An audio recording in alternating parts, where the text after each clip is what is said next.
It's a public park. Oh my god, he has a gun. Don't move!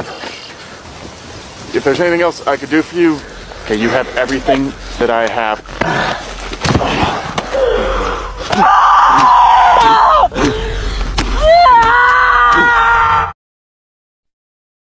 Bayangin, ada orang gila di luar sana, membunuh orang satu-satu, terus malah mengirim surat ke media sambil ngetawain polisi.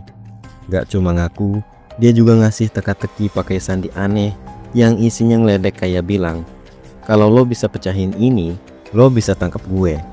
Tapi yang bikin merinding, sampai sekarang gak ada yang tahu siapa dia. Ini kisah nyata, bukan fiksi, dan udah difilmkan jadi salah satu film thriller kriminal paling bikin mikir. Selamat datang di Film Posting, inilah Zodiac.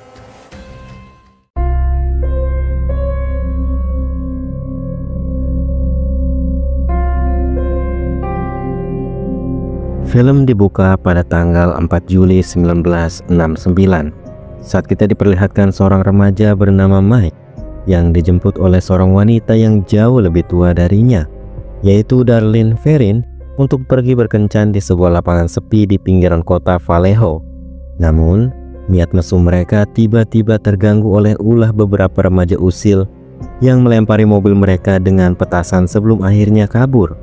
Darlene melarang Mike untuk mengejar mereka dan menyuruh Mike tetap berada di dalam mobil agar mereka bisa melanjutkan agenda romantis mereka.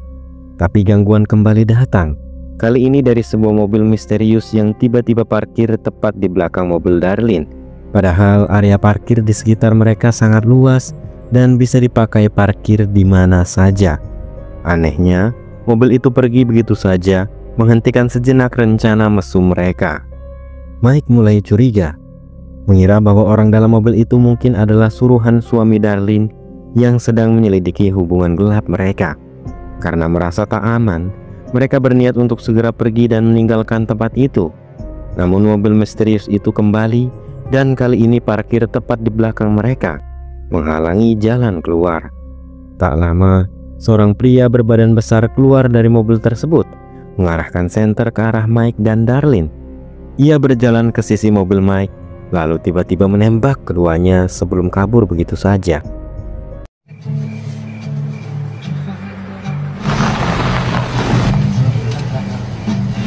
Man, you really creeped us out. Pria berbadan besar itu adalah sosok utama dari film ini, si pembunuh berantai yang menamai dirinya sendiri sebagai Zodiac Killer.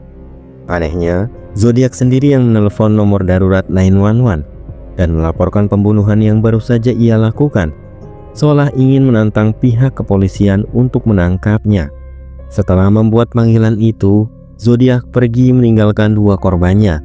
Darlene tewas, sementara Mike masih hidup meskipun dalam kondisi luka parah. 4 minggu kemudian, Zodiac kembali menantang polisi yang masih belum mampu menangkapnya. Ia mengirimkan sebuah surat yang berisi detail penembakan terhadap Darlene dan Mike, lalu mengirimkannya ke kantor surat kabar terbesar di San Francisco, yaitu The Chronicle. Dalam surat itu, ia memperkenalkan dirinya secara resmi sebagai Zodiac dan mengancam akan membunuh 12 orang jika pesan berkode yang ia kirimkan tidak dipublikasikan di halaman depan The Chronicle. Pesan berkode itu ditulis dengan alfabet aneh yang tidak diketahui artinya. Ternyata, surat serupa juga dikirimkan ke dua surat kabar lainnya, yaitu Vallejo Times dan San Francisco Examiner. Zodiac meminta hal yang sama, agar surat tersebut juga dipublikasikan di halaman depan. Tujuannya jelas, Zodiac ingin aksinya diketahui semua orang, terutama warga Vallejo dan San Francisco. Akhirnya, 3 surat kabar tersebut benar-benar mempublikasikan surat dan kode rahasia dari Zodiac.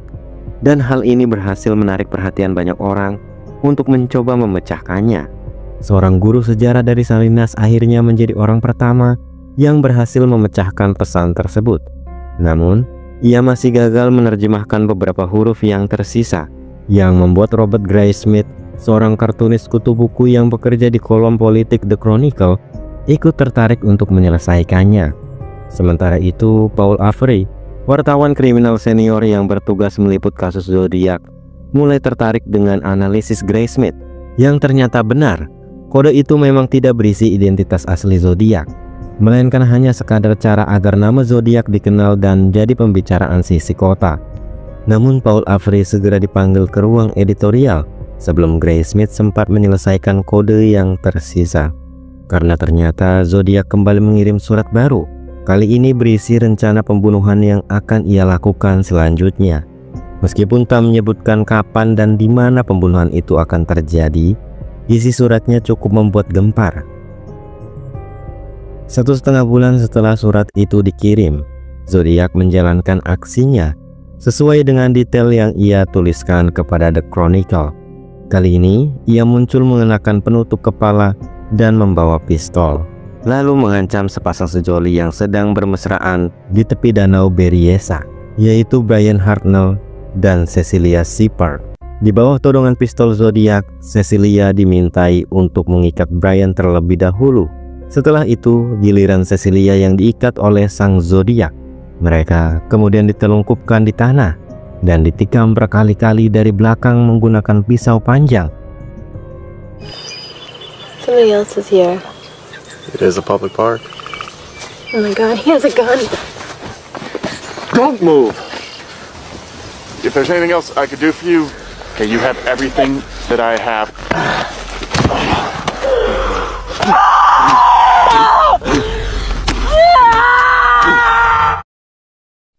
Serangan brutal itu membuat keduanya lemas tak berdaya. Sayangnya, Cecilia tewas, sementara Brian masih selamat meski mengalami luka serius. Dari kejadian ini, mulai terlihat pola pembunuhan zodiak. Ia selalu meninggalkan satu korban hidup, sementara yang lainnya mati. Seperti kejadian sebelumnya, zodiak kembali menelpon nomor darurat 911 untuk melaporkan kejahatannya sendiri, seolah-olah ingin mengejek dan menantang aparat hukum secara terang-terangan. Namun 2 minggu setelahnya, zodiak melanggar polanya sendiri. Kali ini ia tak menyerang 2 sejoli, melainkan seorang sopir taksi bernama Paul Stine yang ia tembak dan bunuh di dalam taksinya sendiri di tengah kota San Francisco. Kasus pembunuhan ini kemudian ditangani oleh 2 detektif, yaitu Dave Toschi dan rekannya Bill Armstrong. Dari kesaksian beberapa saksi anak-anak yang melihat kejadian dari jendela, polisi mendapat ciri-ciri pelaku: pria kulit putih, berbadan besar, dan berkepala botak. Namun, ciri-ciri itu terlalu umum. Banyak pria parubaya di San Francisco yang cocok dengan deskripsi tersebut. Akibatnya, penyelidikan pun tidak bisa dilanjutkan dengan akurat karena kurangnya bukti. Sementara itu, kantor The Chronicle kembali menerima kiriman dari zodiak: sepotong kain dari baju korban Paul Stine, serta surat ancaman baru yang ditunjukkan untuk surat kabar dan juga kepolisian San Francisco yang masih belum berhasil menangkapnya. Dalam surat terbarunya, zodiak menyatakan rencana pembunuhan selanjutnya, yaitu menargetkan sebuah bus sekolah, yang artinya anak-anak akan menjadi korban berikutnya. Ancaman ini membuat Robert Graysmith ketakutan, sampai-sampai ia mulai mengantar anaknya sendiri ke sekolah setiap hari sejak saat itu. Detektif Toschi dan Armstrong lalu mencoba memperluas penyelidikan dengan menghubungi kepolisian di daerah Vallejo, tempat pembunuhan Darlene dan Mike terjadi. Tapi mereka justru menemukan fakta mengejutkan. Para polisi di sana enggan ikut campur dalam kasus ini. Mereka takut pada zodiak dan memilih menyerahkan sepenuhnya kasus ini kepada Toschi dan Armstrong. Bahkan, mereka menolak memberikan bantuan atau bukti-bukti yang sebelumnya telah dikumpulkan. Untungnya, kebuntuan itu pecah setelah zodiak kembali mengirim surat. Kali ini, ia menyatakan ingin berbicara langsung dengan Malvin Bailey, seorang pengacara terkenal yang juga sering tampil di acara televisi. Zodiak meminta disambungkan ke acara bincang-bincang pagi yang dipandu Malvin. Polisi pun mempersiapkan segala kemungkinan, termasuk menyadap sambungan telepon acara tersebut, karena untuk pertama kalinya mereka akan mendengar suara zodiak secara langsung. Ketegangan pun memuncak. Dalam siaran langsung itu, suara berat seorang pria akhirnya tersambung ke studio. Ia memperkenalkan dirinya sebagai Sam dan berbicara dengan suara gelisah. Dalam sambungan telepon itu, zodiak mengeluh tentang sakit kepala yang parah, yang katanya hanya bisa hilang ketika ia membunuh orang lain. Ia bahkan menyebut bahwa itulah alasan ia melakukan semua pembunuhan itu. Malvin kemudian berpura-pura akan memberikan obat sakit kepala kepada Zodiac demi memancingnya untuk bertemu langsung. Beruntung, Zodiac merespon. Ia bersedia bertemu dan memberi alamat sebuah gereja tua sebagai lokasi pertemuan. Polisi pun segera bersiap dan berbondong-bondong menuju lokasi itu. Tapi sayangnya, tak ada siapapun di sana. Setelah diselidiki lebih jauh, penelpon yang mengaku sebagai Zodiac ternyata hanyalah pasien rumah sakit jiwa yang mengaku-ngaku demi merasakan popularitas sang pembunuh berantai. Pria itu bukan Zodiac. Ia hanya ingin merasakan ketenaran yang kini disematkan kepada sang raja kriminal San Francisco. Kebenaran ini akhirnya dikonfirmasi oleh Zodiac sendiri lewat surat terbarunya yang menegaskan bahwa penelpon di acara Malvin Bailey itu bukan dirinya. Ia bahkan mengejek polisi karena terlalu mudah percaya dan menyebut bahwa jika dibandingkan, sidik jari dan gaya menulis surat mereka sangat berbeda. Merasa dipermainkan, redaksi The Chronicle memutuskan untuk menghentikan semua publikasi tentang Zodiac. Apalagi kini mereka mulai ragu, apakah benar semua pembunuhan ini dilakukan oleh satu orang bernama Zodiac, atau hanya kompilasi aksi para pembunuh berbeda yang kemudian diklaim oleh Zodiac demi ketenaran semata. Bahkan simbol khas Zodiac yang selalu ia bubuhkan dalam suratnya ternyata bukan sesuatu yang orisinal. Itu hanyalah logo tiruan dari merek jam tangan bernama Zodiac. Paul Avery juga geram. Ia menulis artikel di The Chronicle dan menyebut Zodiac sebagai pembohong besar, serta menyarankan publik untuk tidak lagi takut kepada ancamannya. Tapi itu justru membuatnya dibalas langsung oleh Zodiac. Ia menerima sepotong kain berdarah dari baju korban Paul Stine yang dikirim ke meja kerjanya, sebuah ancaman personal dari Zodiac. Namun Paul tidak gentar. Ia justru semakin penasaran dan menggali informasi lebih dalam. Ia menemukan berita mengejutkan.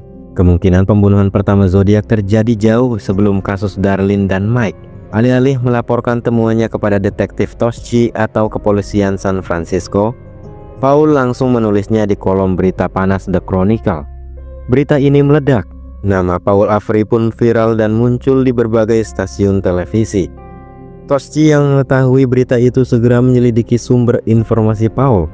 Ia mendatangi kantor polisi Riverside, tempat kejadian pembunuhan tahun 1963. Setelah diselidiki, memang benar bahwa semua bukti mendukung laporan Paul. Tapi Toschi tetap marah. Ia merasa penyelidikannya dilangkahi dan usahanya diremehkan oleh Paul yang hanya seorang wartawan. Lebih parah lagi, efek berita itu membuat banyak orang berdatangan ke kantor polisi, mengaku-ngaku sebagai Zodiac atau mengklaim mengenal sang pembunuh sebenarnya. Kebanyakan hanyalah omong kosong, kecuali satu orang. Seorang pria datang dan melaporkan temannya, Arthur Legg Allen, yang menurutnya sangat mencurigakan. Allen dikenal sebagai sosok aneh yang pernah berkata bahwa ia ingin berburu manusia, persis seperti isi pesan sandi Zodiac di awal film. Bukan hanya itu, Allen juga pernah membicarakan rencana pembunuhan yang sangat mirip dengan isi surat-surat Zodiac. Padahal sebagian besar surat itu tidak pernah dipublikasikan ke media. Detektif pun menyelidiki Allen di tempat kerjanya, sebuah tambang pengeboran minyak di Vallejo. Di sana, mereka menemukan Allen memakai jam tangan bermerek Zodiac, lengkap dengan logo yang sama persis seperti simbol pembunuh itu.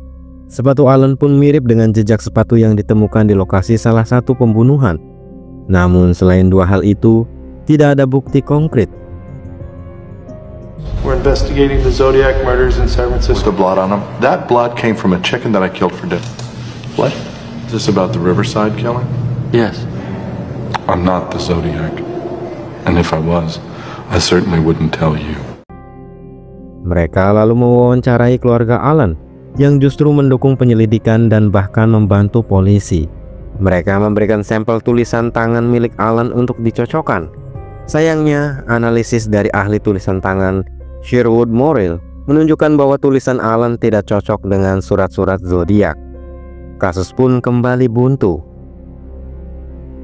Setahun kemudian, keluarga Allen memberitahu bahwa ia telah pindah ke Santa Rosa. Armstrong juga mendapat informasi bahwa Allen sempat melakukan percobaan pembunuhan, tapi aksinya gagal karena ketahuan. Informasi ini cukup kuat untuk membuat polisi kembali menyelidikinya. Dengan surat penangkapan atas kasus percobaan pembunuhan itu, Toschi dan Armstrong mendatangi rumah Alan di Santa Rosa. Mereka menangkapnya dan menyita 3 senapan miliknya yang kalibernya sama seperti senjata yang digunakan oleh Zodiac. Namun setelah diperiksa, tidak ada satupun senjata atau tulisan tangan Alan yang bisa mengaitkannya langsung sebagai Zodiac. Meskipun penyelidik yakin bahwa Alan adalah pelakunya, bukti tetap tidak cukup. Arthur Legg Allen pun kembali dilepaskan. Kini 4 tahun telah berlalu. Tahun menunjukkan 1978. 9 tahun setelah kasus penembakan Darlene dan Mike di awal film. Keadaan telah banyak berubah. Paul Avery kini bekerja di Sacramento Bee. Meskipun sudah tak lagi di The Chronicle, ia masih menulis tentang Zodiac, memanfaatkan sisa-sisa ketenarannya. Robert Graysmith datang berkunjung dan melihat betapa kehidupan Paul hancur, terjerumus dalam alkohol dan kecanduan obat-obatan. Semua itu akibat teror berulang dari surat ancaman Zodiac yang terus menghantuinya. Graysmith awalnya berniat mengajak Paul untuk menulis buku bersama tentang Zodiac. Namun setelah melihat kondisi Paul, ia menyadari bahwa Paul tak mungkin bisa dilibatkan lebih jauh. Ia pun memutuskan untuk mengerjakannya sendiri. Didorong oleh tekad untuk menuntaskan misteri sang pembunuh, Graysmith mendatangi detektif Toschi dan meminta akses ke barang bukti. Ia menunjukkan hasil analisisnya yang begitu detail dan meyakinkan, hingga membuat Toschi yang sebenarnya sudah lama menyerah kembali terkesan. Meski begitu, Toschi tidak bisa langsung memberinya akses. Namun, ia memberi petunjuk penting, nama seorang polisi yang bisa membantu, yaitu Ken Nerlow, yang selanjutnya memungkinkan Graysmith melihat langsung bukti-bukti dalam kasus pembunuhan Darlene dan Mike. Tak hanya itu, Toschi juga menyarankan Graysmith untuk menemui Melvin Bailey, pembawa acara televisi yang dulu pernah dihubungi Zodiac. Keesokan harinya, Graysmith pun mengunjungi rumah Melvin, tapi ia tidak bertemu langsung dengan Melvin, yang berbicara justru pembantunya. Sang pembantu mengaku bahwa Melvin pernah menerima panggilan telepon dari Zodiac. Dalam panggilan itu, Zodiac mengaku telah membunuh lagi dan menyebut bahwa ia selalu terdorong untuk membunuh setiap kali ulang tahunnya tiba. Graysmith lalu mencatat tanggal panggilan tersebut. Ternyata, panggilan itu dibuat sekitar 18 Desember tahun lalu, yang berarti tanggal lahir Zodiac kemungkinan besar adalah 18 Desember. Misteri mulai terurai sedikit demi sedikit. Namun di tengah pencariannya, Graysmith tiba-tiba mendapatkan telepon misterius dari seseorang yang mengaku mengenal identitas asli Zodiac. Orang itu tidak menyebutkan namanya, tetapi dengan yakin mengatakan bahwa Zodiac adalah Rick Marshall. Pernyataan itu juga dikonfirmasi oleh Sherwood Morrill, si ahli tulisan tangan. Ia mengaku menerima informasi yang sama bahwa Rick Marshall adalah Zodiac. Graysmith pun bertanya, dari mana informasi ini berasal? Sherwood menyebutkan bahwa pelapor bernama Warren Penny. Dengan informasi ini, Graysmith mencari sampel tulisan tangan Rick Marshall lewat Warren Penny. Ia berhasil mendapatkannya dan membandingkannya dengan surat-surat Zodiac.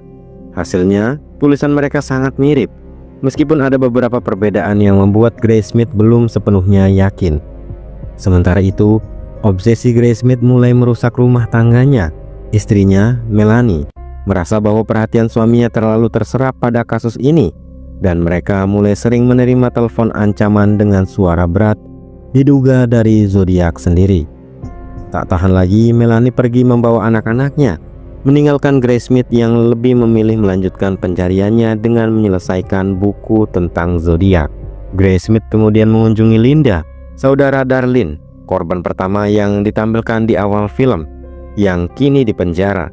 Ia menanyakan soal pesta melukis, sebuah acara yang dihadiri Darlene seminggu sebelum ia dibunuh.